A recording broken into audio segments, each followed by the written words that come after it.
Thanks so much for coming out today. For anybody who didn't hear, my name's Dallas Spurgeon. I've been with Garmin 7 going on 8 years now, and I'm a sales manager for the company. We're so excited to be out here with you with these three fellas today to tell you about Garmin product that has revolutionized the industry of fishing.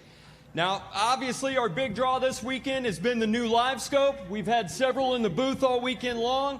I think we finally dried out of those now, but don't worry. If you have any of those on order, Garmin's working as hard as they can to get those out to you. We're so excited to have this new product with us. We're able to tout less noise, better clarity, and better target separation. All the way out to 100 feet now, Garmin has almost halved target separation.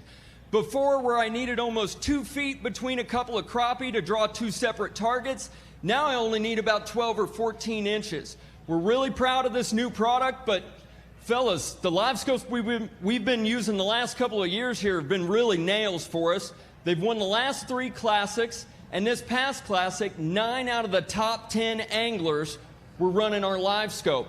Guys, can you tell us, how do you run your Livescope? What do you think about that product?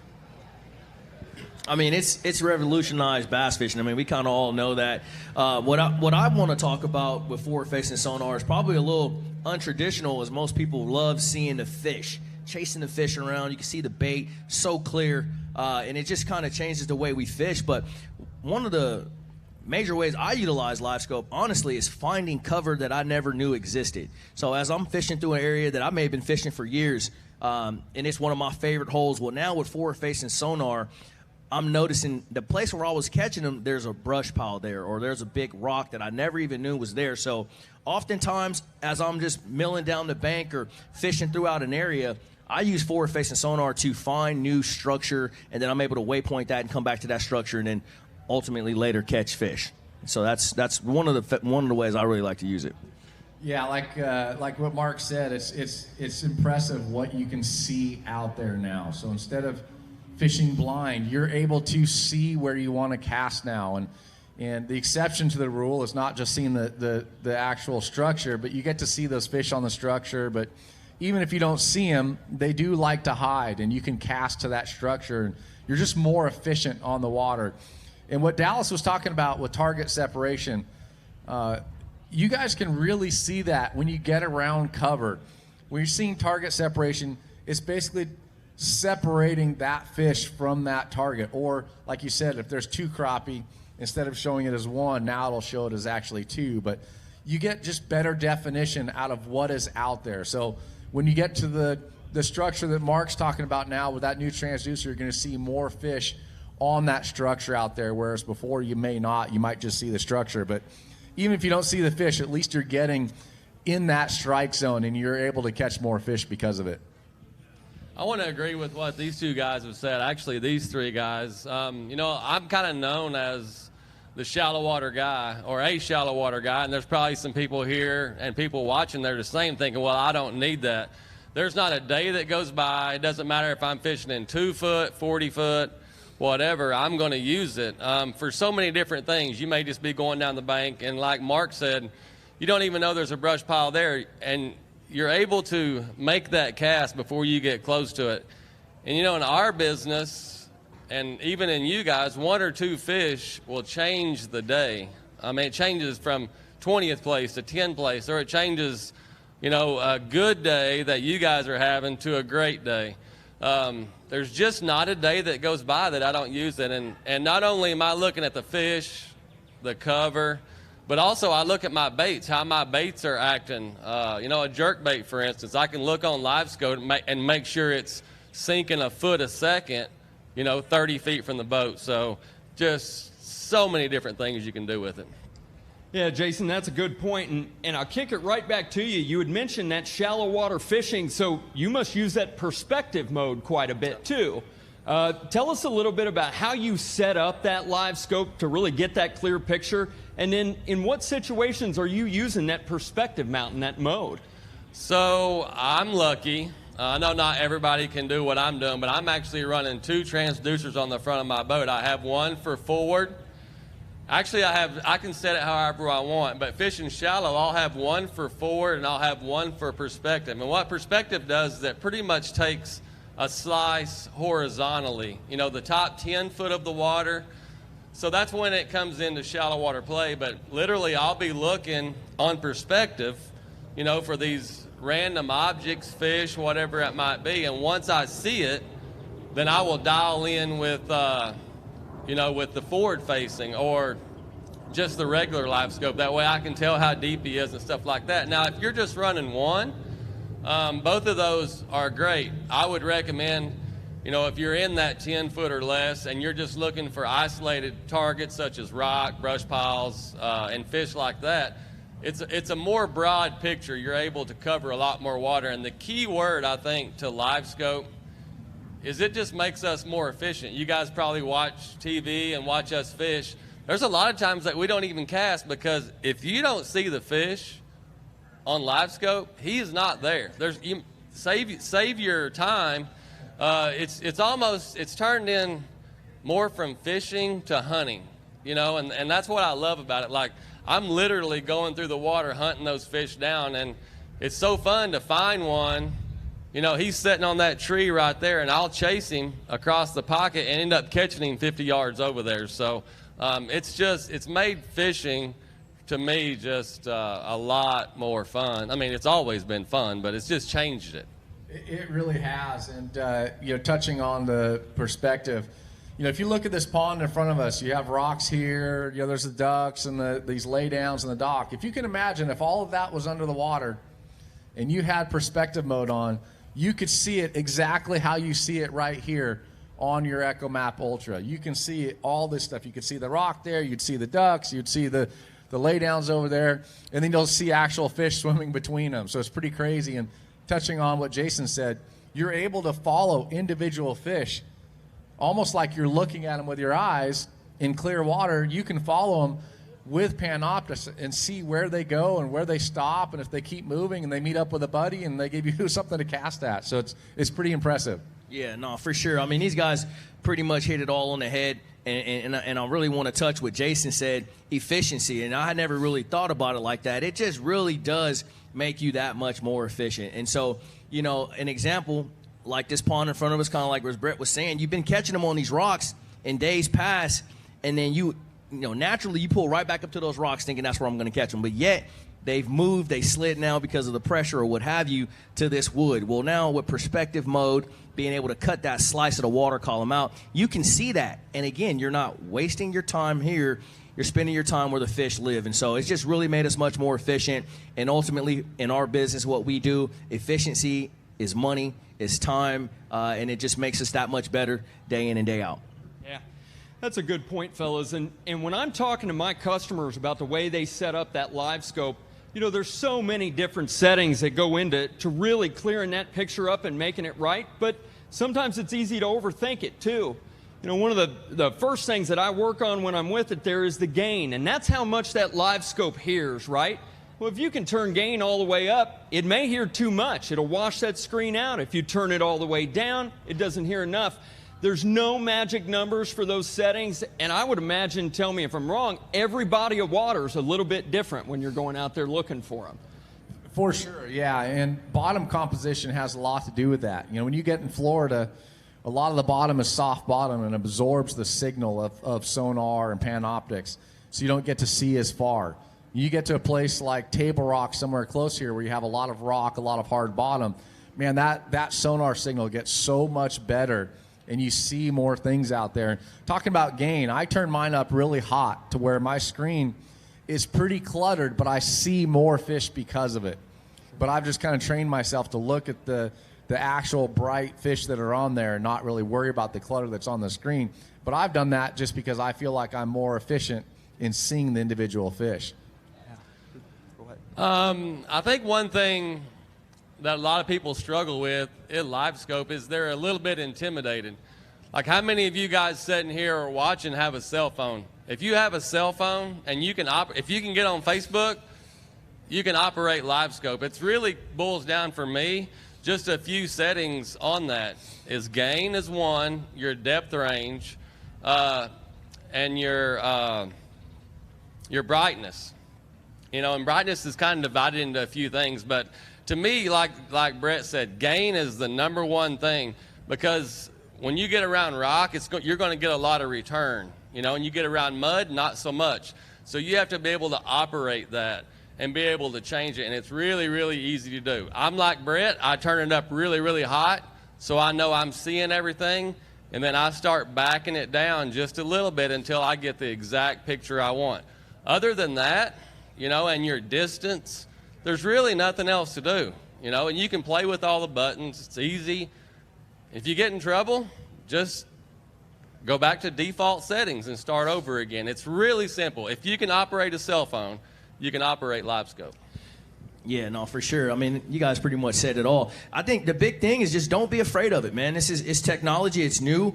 Get in there, start pressing buttons, play with it, figure it out. But in terms of gain, it basically lets you see, or it refers to like sensitivity. How sensitive is the unit showing the structure out there, the individual fish, and obviously you want it to be as sensitive as possible so that way you get the best image showing up on your unit. And I'm the same as these two gentlemen here.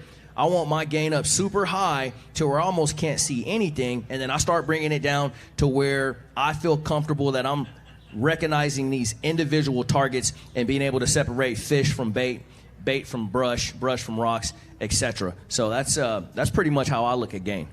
Yeah, Mark, you said something there that really brought something up in mind there. And as good as Livescope is, and as often as we use that, it's really never replaced our 3-in-1 sonars, right? So Garmin's Side View, Garmin's Clear View, our traditional, our 2D sonar, I'm sure you guys are using that in conjunction or at the same time as your Livescope. How important is that 3-in-1 to you, Mark, when you're using that with Livescope? You got to have it. We fish for a living. It's super competitive out there, and you have to maximize this technology that we have. And so, like you spoke about, I have all three running pretty much at all times. But I'll touch on one that I think people have kind of forgotten about, and that's 2D sonar. And I think Garmin has the best 2D sonar out there on the market. I love 2D sonar. I think 2D sonar tends to be more sensitive. It doesn't necessarily show the separation, but there are times where these fish are laying smack dab on the bottom. They're really hard to see, and you may miss them at times. But if you got your 2D sonar rolling, and a lot of my old school fishermen here will definitely understand and relate to this, it's gonna pick them up. You're gonna see those fish on 2D sonar, and that's one of the things I love about being able to run all three at one time. Yeah, I'm the same way. I run all everything at one time. At the console, when I'm idling around looking, I run the mapping with the 2D, and then side view and down view, so I get kind of everything to the side of me. I get to cross-reference the 2D with the down view, looking straight down, and then that gives me a place to where I can drop the trolling motor and use 2D up front along with Panoptics. And real quick, I wanted to go back just for a second on Panoptics. If anybody has it and has not really figured it out, a really good way to learn is to be tied up to the dock to where the boat is stationary, you're not moving. Get your bearings. Put that Panoptics out there and point at a target that you can see in the water and just get a view for what's out there. And you're not worried about controlling the boat. You're not worried about the wind. You're sitting stationary. You can see stuff. The other thing you can do too is get your distances on your casting to where you throw your bait out there and you watch it fall and go, okay, that's 20 feet. And you get another cast. You can say, okay, there's 50 feet. So now when you see a fish out there, then you have your distances set to where you can cast to them, and you'll be more effective, at actually getting those fish. So touching back on that, that was one thing that helped me. When I first started running Panoptics, I was kind of confused on the distances, and it helped me to do that. Just sit in one place and be able to, cast to something and kind of get my ranges set. I want to go back to the three different sonars. We have side view, we have clear view, and then now, of course, Livescope. And they work in conjunction with each. It makes us, we go back to the same word, more efficient. I could take my boat and idle right down this parking lot. I can see 100 feet on each side on side view. I can make one pass, mark a rock, turn right around. If I want to idle over it and see how many fish is there, I could idle over and use clear view. Most of the time now, literally with Livescope, I turn around, put the trolling motor in the water, point the Livescope, make the cast, I'm gone. So I don't think that you can have one without the other. Yeah, that's a good point. And Brent, you really hit the nail on the head there. I think, when you're working with a new sonar or something maybe you haven't had a lot of practice with, just what you said, practice makes perfect. The more time I spend out on the water working with those devices, and whether that's my 3-in-1 sonar with that transducer on the back of the boat, maybe that GT54 in my trolling motor, or the Livescope, the more time I spend with it, the better I'm going to get with that product. Now, with this 3-in-1 sonar, just like the Livescope, sure, settings can be important, but one of the most important things Garmin has added in the last couple of years are all these new vivid color palettes that we've got on all these sonars. I think as time goes on, sometimes color is easier seen for one guy than it is another, and that's why we have so many different ones in there. So, can you guys speak to that? How do you like to use that? What colors do you like to run on yours? Yeah, everyone's eyes are different, and when it comes to Panoptics, right now my favorite is Black Emerald. And that's just one that, to me, it seems like the fish really pop with that color. The years prior, I think I used crawfish was the color that I liked, but now that I got on that Black Emerald, that was the palette that I really liked with Panoptics. And one thing, too, about using Panoptics is you really see how many fish are actually down there. And you also realize how many fish don't ever bite, too. So don't get discouraged. It's amazing how many fish you see that you cannot catch. You will go 6 hours and not catch one, but you will see 500 fish, and they don't bite. So don't get discouraged if you see them and can't catch them, because believe me, we're running into the same problem. Yep. I want to go back to kind of what Brett said, talking about being on the dock. What I like to do, there's times you get out there and you're not seeing any fish, you're not seeing anything, you're like, maybe something's not right, which has never happened. But what I like to do is, and they're on every lake, is pull up to a buoy. And what happens, that buoy has a cable that goes down to the bottom. And the first thing I want to do is I want to point my arrow or my trolling motor directly at the buoy and make sure that I'm lined up perfectly. One of the most important things is to become a good judge of distance. I keep mine out about 75 to 80 feet. And if you can make a cast on a fish, from 30 to 40 out, you have a really, really good chance of catching him before he knows you're there. But I like to really target and learn those distances, where I can make that cast. Like in the Classic, I would see them out there 50 feet, and it just becomes second nature. You look, and you really don't have to look, and you know what a 50-foot cast is, or a 60-foot. I think that becomes real important to have a lot of confidence. And going back to what Brett says, go look at something that you know what it looks like with your eyes, and it'll amaze you. You're going to see the exact same thing. Yeah, no, that's really good information right there, and that's something I felt to speak on too. But whenever I get my new boat, we get boats every year. Obviously, we get new transducers, new graphs, everything. Similar to what Jason said, I pull up to a dock with pillars or a bridge piling, a big giant slab of concrete that you visually cannot miss. So 100% that's there. Not only does that allow you to judge distance, it allows you to see which color palette. Going back to that, I would play with all my different color palettes, which, by the way, I really like Rusted Steel, which is one of the newer palettes that came with one of our updates not too long ago. That's my favorite right now. But finding a visible piece of cover that is there for 100%, not only you can dial in your distance, you can dial in your color palette of choice, and it just overall will help in the grand scheme of things learning Livescope.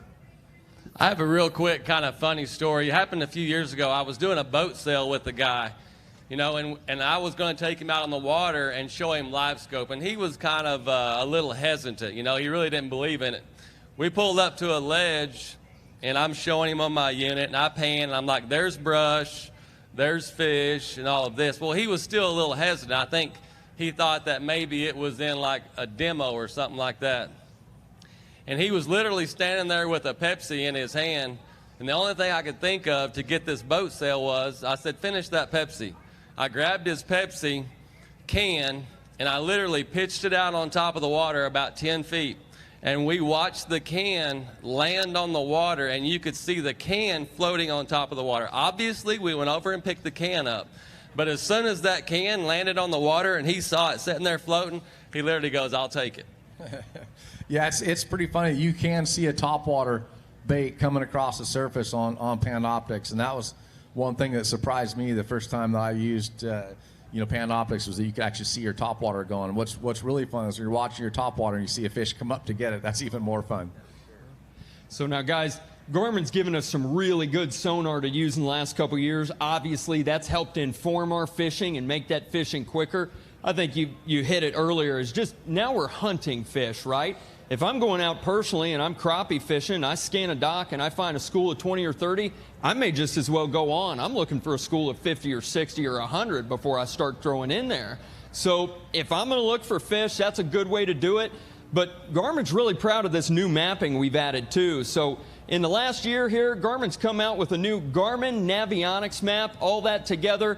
Guys, I'm sure you're using that mapping to try and inform your fishing the night before. What does that look like, and what are you looking for on there? You know, it's pretty unbelievable now. The great thing about it is you can adjust the lake levels as well, and then you can highlight certain depth ranges. So let's say you're going to Table Rock out here close by, and you know the fish are in 30 feet of water. You can tell that graph to highlight 25 to 30 feet, or if you want to do 25 to 35, you can highlight that color in red, blue, purple, green, whatever color you want. So when you're driving around a lake, all you're doing is looking for that color. And it eliminates so much time, and it goes back to this efficiency thing that we've been talking about.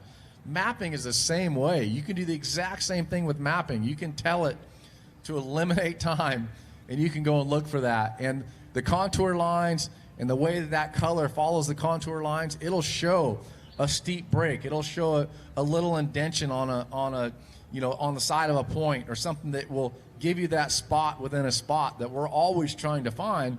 Now you can do it with that new mapping. Sure, and one thing I'm always trying to do before I go out the night before, I might load up my Garmin Active Captain, and I'll plan out that trip the night before where I want to go. And one of the coolest things about that and these new units that we've got, if I can plan a route out on there and I'm running Garmin's forced trolling motor, now I can heading hold and stay on that line. And I'm sure you guys are obviously much better fishermen than myself. I get my hands full, I've got too much going on. Now if I can plan a route out and heading hold, my motor can follow that route for me while I'm fishing. I mean, you guys use that trolling motor quite a bit. What are some of your favorite features about that motor? For me, I am a shallow water guy, and I just cannot tear it up. I mean, digging rocks, digging things like that, it's always there, and it's so sensitive. And what you need in order to run Livescope is you need to be able to turn that thing 1 degree, because that fish may just move a little bit. I don't need to turn it, 10 degrees. I don't need it to jump around. And then as far as the just the quiet, how quiet it is, I can look on Livescope and see these fish, and it's super, super quiet. And, it's like I said, it's all one big part. It's almost like a team, everything working together, and everything can work together. Yeah, these new EchoMap Ultras that we can pair up with these trolling motors have been a huge deal for Garmin. And this sale that Bass Pro's got going on for us this weekend on these 106s, I mean, smoking deal. It's been a long time since I've seen one like that. So this is a good deal for us, and these new Ultras have been great. One of my favorite features about those is both that 10 and 12-inch Ultra use the exact same back. They use the same cradle on them. So if I've got a 10 and a 12, now every time I go out fishing with Mark, I can make sure I'm fishing on the 12 and he's on the 10. Guys, how do you use your Ultras, or what's the nicest part about them? Those touch screens awfully easy to learn.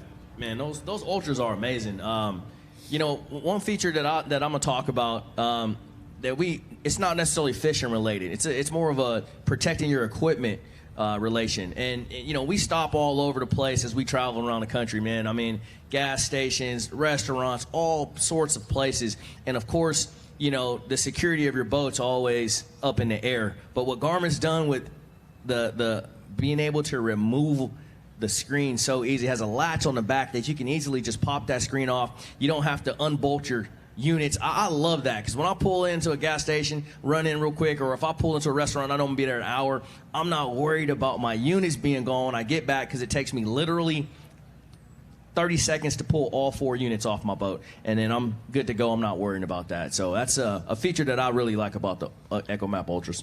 You know what I like is the fact that when I get in the boat in the morning, I have the luxury of having 4 EchoMap Ultras on my boat. I have 2 in the console, and I have 2 up front. I hit one button, and they all come on. And at the end of the day, I hit one button, and they all turn off. That, to me, is really cool. It comes to that efficiency thing again, and that's the one thing I really do like about them. I think my favorite thing about the units is the most simple thing. You have 4 keys on the side. They're your quick keys. Everybody here is different. We all like to look at different things, but I can customize my picture and save it like under number 1 or number 2. So if I'm running down the lake, I'll push 1 for a map. Once the boat shuts down, all I got to do is push 2 and it goes to side view.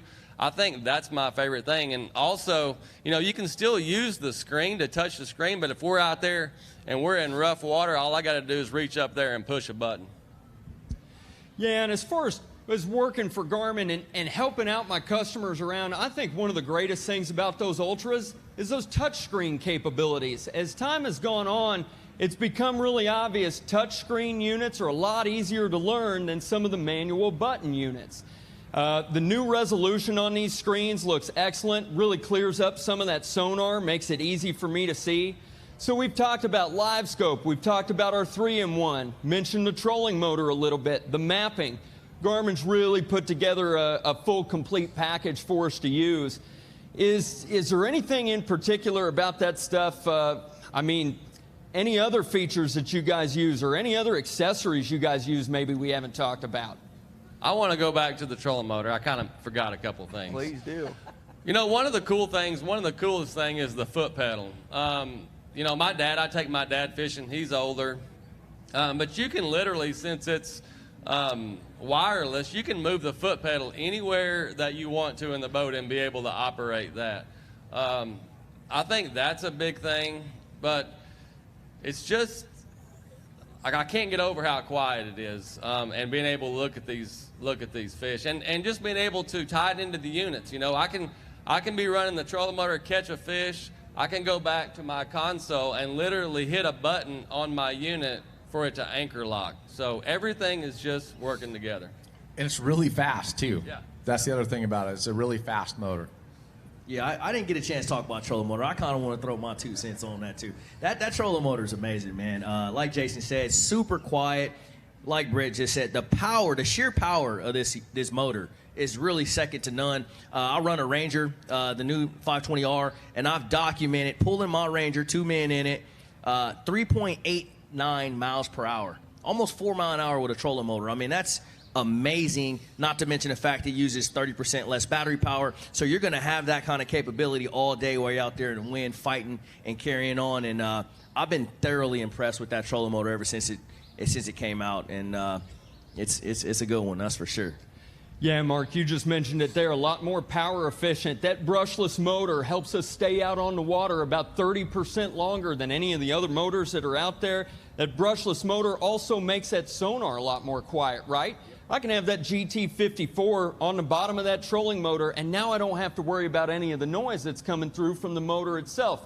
Really helps me clear that up. But guys, one of the biggest questions I get from my customers, okay, we're going to run Livescope and we've got Garmin's Force motor. Should I put that Livescope on the motor or should I run that on a second pole? I mean, how do you prefer to do it?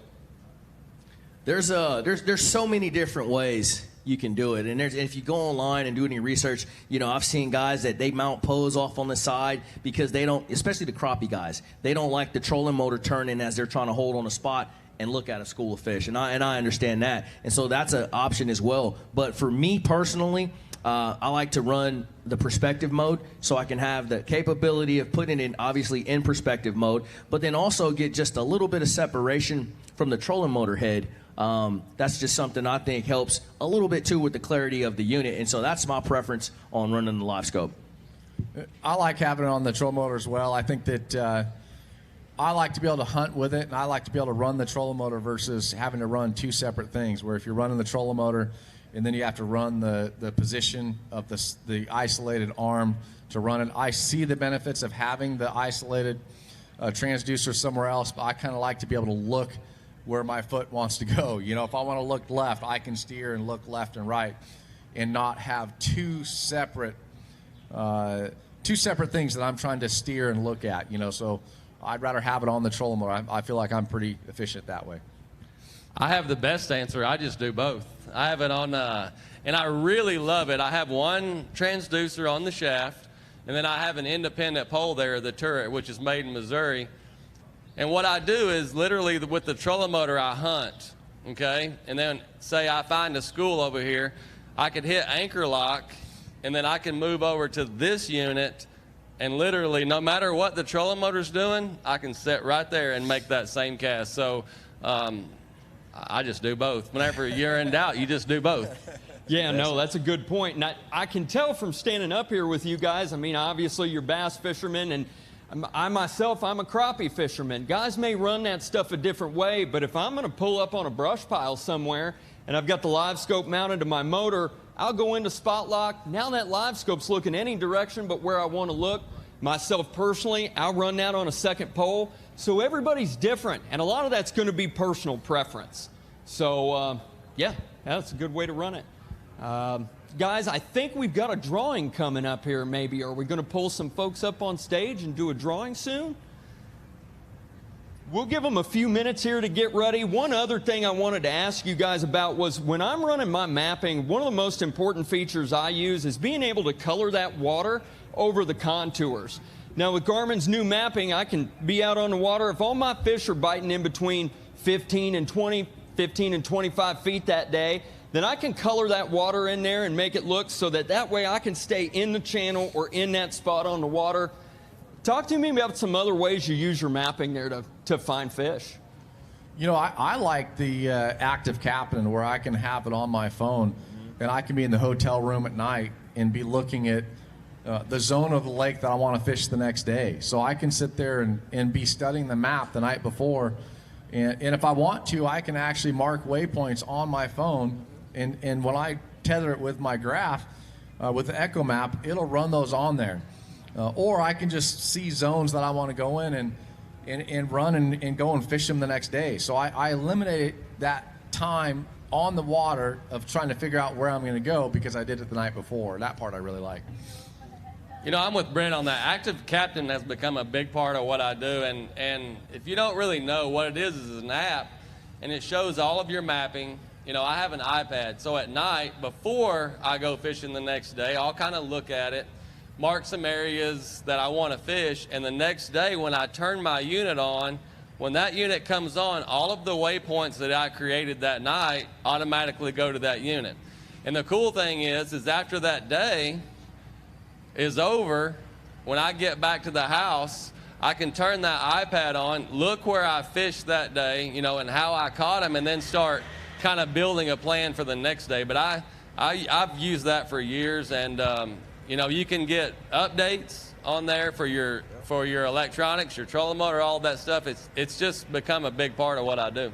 Yeah, you can tether everything with your cell phone or an iPad like that with the actual units in the boat, which is pretty cool that you can do that.